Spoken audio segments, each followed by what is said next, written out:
Je suis historien, je suis né au Maroc, j'ai enseigné pendant des années à l'université hébraïque de Jérusalem et je me suis beaucoup intéressé à l'histoire des relations entre juifs et musulmans dans tout le pourtour méditerranéen et notamment en Afrique du Nord.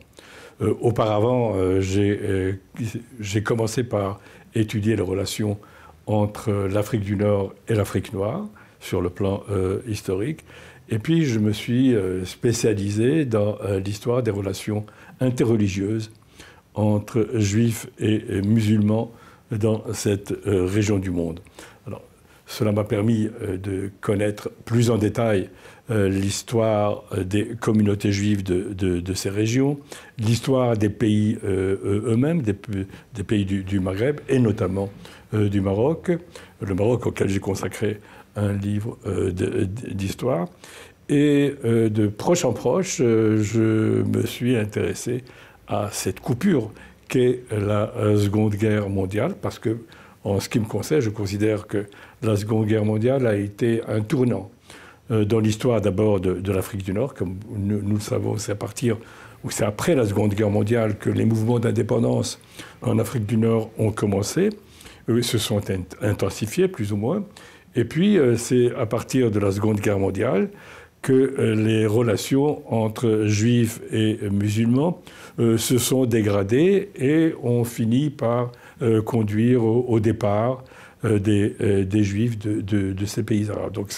Donc pour moi, les 3 ou 4 années de guerre mondiale ou de conflit mondial en Afrique du Nord, c'était vraiment une période charnière dans cette région.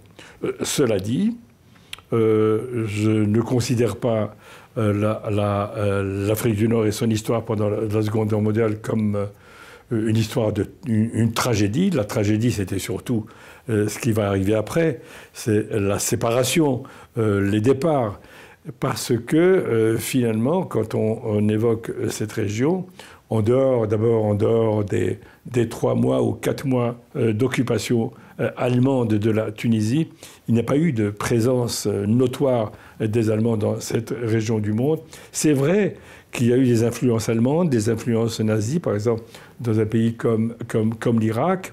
Il y a eu certainement des sympathisants de l'Allemagne dans tous les pays d'Afrique du Nord et du Moyen-Orient. Mais là aussi, il faudrait souligner que cette sympathie éprouvée par certains politiques ou même certains intellectuels, elle était en partie explicable par des raisons politiques et non pas forcément par des raisons raciales vis-à-vis des Juifs. On pouvait être pro-allemand et pas forcément anti-juif.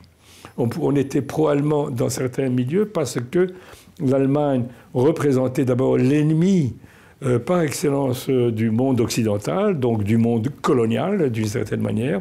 Les Allemands ont utilisé d'ailleurs à très bon escient, si je puis dire, cette fibre, la fibre anticoloniale, pour se rapprocher des élites arabes, des élites nationalistes arabes.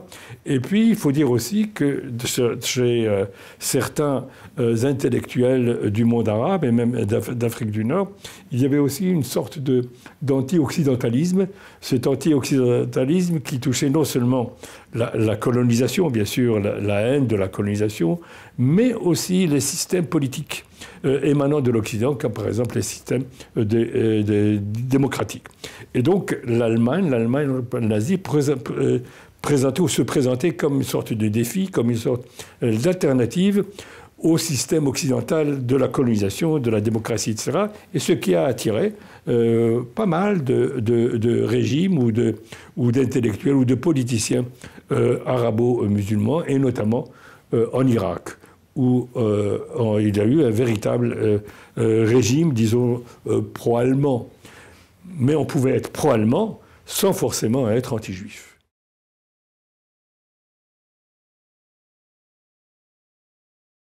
Injuste, la définition d'injuste, c'est une personne qui a sauvé des Juifs pendant la Shoah, pendant la Seconde Guerre mondiale, au péril de sa vie. Alors, bien entendu, le contexte des Juifs, le contexte historique des Juifs, c'est d'abord, comme on le disait tout à l'heure, c'est la Seconde Guerre mondiale, c'est une évidence, mais c'est aussi l'occupation allemande. Donc, on pouvait sauver des Juifs, par exemple, en Afrique du Nord, lors de pogroms, lors d'attaques des concentrations juives, mais comme il n'y avait pas d'occupation nazie, allemande, proprement dite, donc ce terme ne m'apparaît pas applicable dans tous les cas de figure. Il est pour la Tunisie, pendant les 3 mois d'occupation nazie. Il est bien entendu pour Paris, n'est-ce pas? Toute l'histoire de la mosquée de Paris pendant la Seconde Guerre mondiale qui a sauvé des Juifs. Alors cela dit, il y a eu, et je voudrais d'abord souligner que ce terme, je ne sais pas s'il est applicable à l'époque de Vichy seulement, quand toute l'Afrique du Nord, par exemple, était sous le règne de Vichy. Tout ce que je peux dire, c'est pendant cette époque de Vichy, les Juifs étaient hors la loi, aussi bien au Maroc qu'en Algérie et en Tunisie. Et les populations arabes n'ont pas profité de cet état de fait pour s'attaquer aux Juifs. Au contraire, si on prend le cas de l'Algérie, par exemple, les dirigeants du mouvement national algérien ont fait savoir, ont expliqué qu'il ne faut surtout pas s'attendre à ce que eux, Algériens, nationalistes algériens, profitent de cette nouvelle situation pour s'attaquer aux Juifs.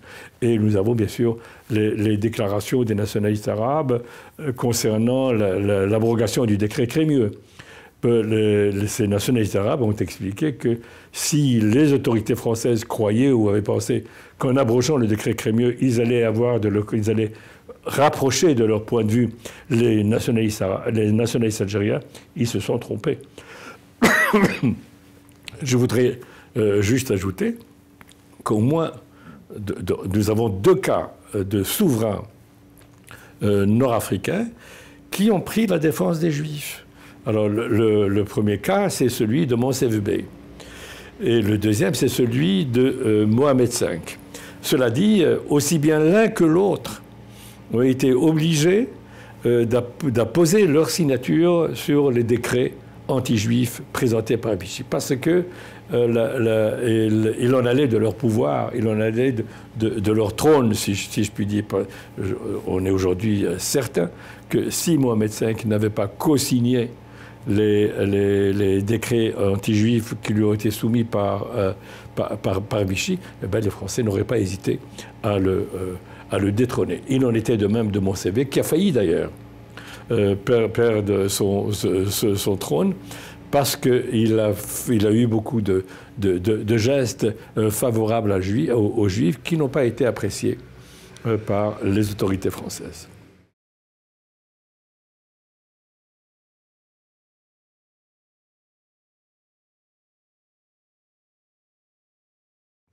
Alors, je sais qu'il y a eu des cas dans les Balkans, d'accord. Il y a eu les cas de consuls, par exemple le consul turc, n'est-ce pas, qui ont sauvé des Juifs, soit en leur donnant la nationalité turque et les passeports ou des laissez-passer. Et donc, il y a eu certains cas dont on ne peut pas exclure cet aspect humain de la Seconde Guerre mondiale touchant les relations entre Juifs et musulmans. Mais le plus important, pour moi, en ce qui me concerne, c'est que pendant toute cette période, la population musulmane n'a pas profité, contrairement à ce que disent les fameux champions de la démitude, n'a pas profité de l'état hors la loi des Juifs pour s'attaquer. Au contraire, les relations continuent à être, disons, cordiales entre Juifs et musulmans en Tunisie, sous l'occupation nazie. Nous avons même des documents allemands nous expliquant que les Allemands avaient, quand ils étaient sur place à Tunis, ils avaient envisagé plus qu'envisagé en fait, ils avaient voulu susciter des pogroms ou des manifestations anti-juives de la part des musulmans. Il n'y a pas eu de réponse de la population musulmane, et c'est la raison pour laquelle les Allemands n'ont pas mis, disons, à exécution ce plan de chaos anti-juif de la part de la population anti-musulmane. Là aussi, c'est un point à souligner. On peut rapporter les exemples de l'Afrique du Maroc et même de l'Algérie. Et ce qui a aussi de très important à souligner, c'est que jusqu'à la Seconde Guerre mondiale, disons, une partie des Juifs d'Afrique du Nord se sentaient plus proches de la France, de la culture française, etc. Et après la Seconde Guerre mondiale, après l'épreuve de la Seconde Guerre mondiale, l'épreuve de Vichy ou de l'occupation allemande, on peut dire qu'une bonne partie des intellectuels juifs sont retournés à leur bercail, disons, à leur tradition, à leur identité judéo-marocaine, judéo-algérienne ou judéo-tunisienne. Donc, quand on élargit le contexte, on voit que les choses n'étaient pas aussi simples que certains le croient ou certains nous le donnent à penser. Il y a des bustes à Yad Vashem, et ces justes, ils sont originaires, à mon avis, notamment des Balkans, parce que dans les Balkans, il y a eu une présence allemande, une présence nazie très puissante. Donc, il y a eu, bien sûr, des justes à Yad Vashem.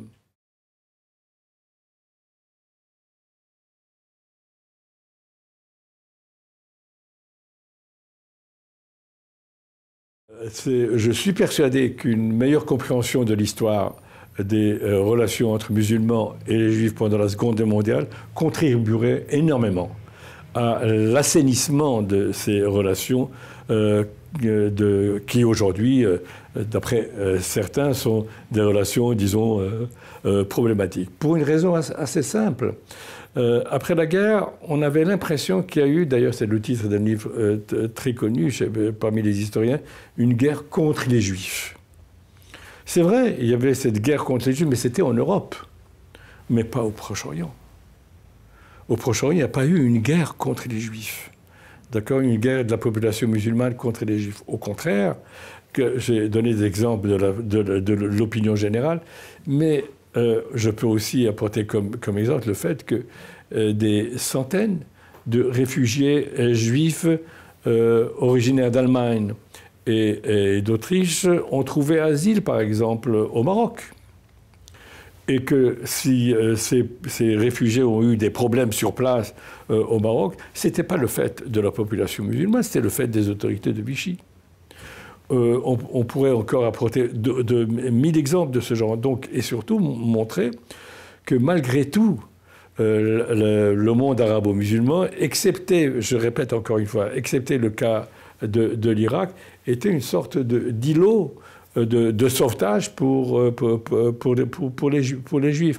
Bien entendu, comment ne pas parler de la Palestine aussi, qui a accueilli aussi des réfugiés pendant cette période. Donc, on ne devrait l'histoire des relations entre Juifs et musulmans pendant la Seconde Guerre mondiale dément cette idée d'une guerre totale contre les Juifs, et au contraire pourrait démontrer que malgré tout, malgré tous ces vents hostiles et contraires, il y a eu des relations normales entre juifs et musulmans pendant la Seconde Guerre mondiale. Et c'est peut-être ce qui constitue le propre de cette relation entre juifs et musulmans, à savoir, elle n'entre pas dans la catégorie globale de cette hostilité à l'égard des Juifs pendant la Seconde Guerre mondiale. Ça reste malgré tout un îlot, disons, de coexistence entre Juifs et musulmans.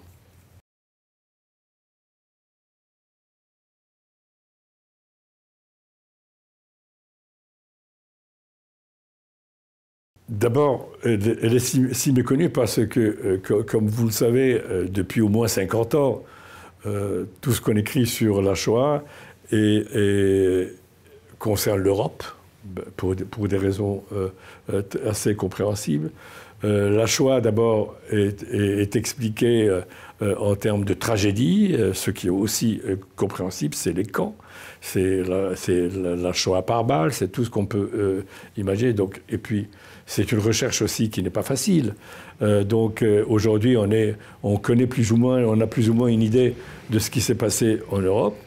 Mais elle a laissé de côté des régions, d'ailleurs, qui ne sont pas au centre de la Shoah, des régions comme l'Amérique latine, par exemple, d'accord, ou l'Afrique du Nord.